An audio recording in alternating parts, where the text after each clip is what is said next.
Once again, Nick Kyrgios is weighing into the doping scandal that has plagued tennis between Jannik Sinner and Iga Swiatek. This is a pretend crusade against doping in tennis. Remember, in the past, he has said that this is not personal, but you know it is, especially against Sinner. He's the player and the person he wishes he could be, and he's shown himself to who he truly is with his comments against Sinner's girlfriend, Anna Kalinskaya, which Kyrgios formerly dated. We're going to take a look at these clips, but let's make it very clear that nothing Nick says is in good faith.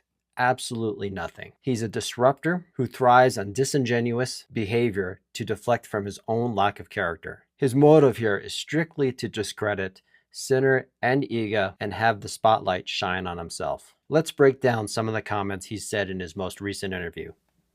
I would never, even in my entire life, ever try and dope in this sport. You know, this is something that, especially going through an injury like I went through, and obviously there are things out there that could speed up healing, help me get back to prime level, help my recovery. There's so many things out there that are prohibited in our sport that I could have been doing to get me back quicker. 2 years out of the sport in my prime. Basically, I was 28, competing for Wimbledon, US Open. Competing for Wimbledon, I had an injury where I could have been doing things to get back, but that's just not who I am. All right, let's talk about that for a moment. He's outright accusing Sinner and Iga of knowingly ingesting a banned substance. And he's simply using this narrative to try and convince people that he has values. He doesn't. Let's take a look at the next clip. Spoken about it because I don't think there's enough people that are speaking about it. I think people are trying to sweep it under the rug and saying that, about the amount and all this. It's just like, it's not nothing about that. It's like, there's not fair treatment for every single player. I mean, we've seen that with Max. Okay, first of all, he's not even coherent there. But let's talk about it. He's conflating two different issues. The first one is whether it doesn't matter how much of a banned substance was found in someone's system. And he's basically brushing that off, which is ridiculous. If something was mistakenly taken at levels so low, that certainly does matter.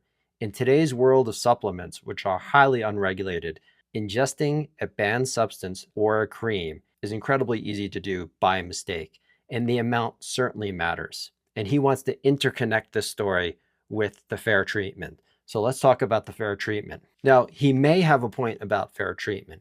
It's possible there's something to do with fair treatment between different players, but we don't know that for sure. Maybe there is not. Maybe those players that have received longer sentences and suspensions did not prove their innocence or ingested amounts of a banned substance that could not have been taken by mistake. That is certainly possible. So maybe there's a fairness issue and maybe there's not. More importantly, the problem is the lack of transparency. But what we can say for sure, there's a lack of transparency in the process or the process is broken, which is two different things from mistakenly at such low levels that they could not have any impact versus fair treatment. But he just wants to merge these things into one thing to make his argument. All right, the next clip is about treatment fair to everyone. And I just think the treatment has to be fair for everyone. What he's really suggesting there is if any banned substance is found in anyone's system, that they need to be banned for 18 months. And that's just not me saying it or conjecture. This is exactly what he's posted on his Twitter account in the past. If you are found with a banned substance, no matter what the reason, whether you're guilty or innocent or anything else, you should be banned for 18 months.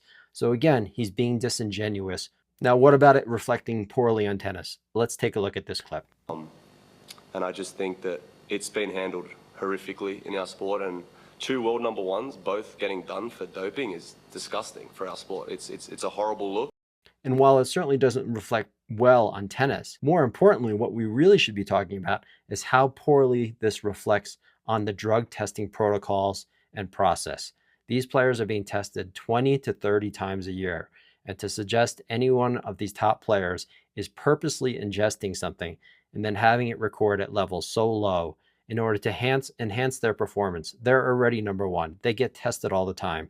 They have nothing to gain and they have everything to lose. And that's what people are failing to see. Now, this guy right here, if he mistakenly injected a banned substance and it was found to be at levels that were so low that they could never have an impact on performance, this guy would be the first person to stand up and claim, I'm innocent and I should be cleared and it shouldn't affect my career, and I should not get banned. Nick has a lifetime and career of bad behavior and poor judgment, and anyone that takes him seriously is a fool. There's a quote that I like: "Character is the foundation of trust. Without it, every word is suspect." Thanks for watching, and I'll see you in the next days.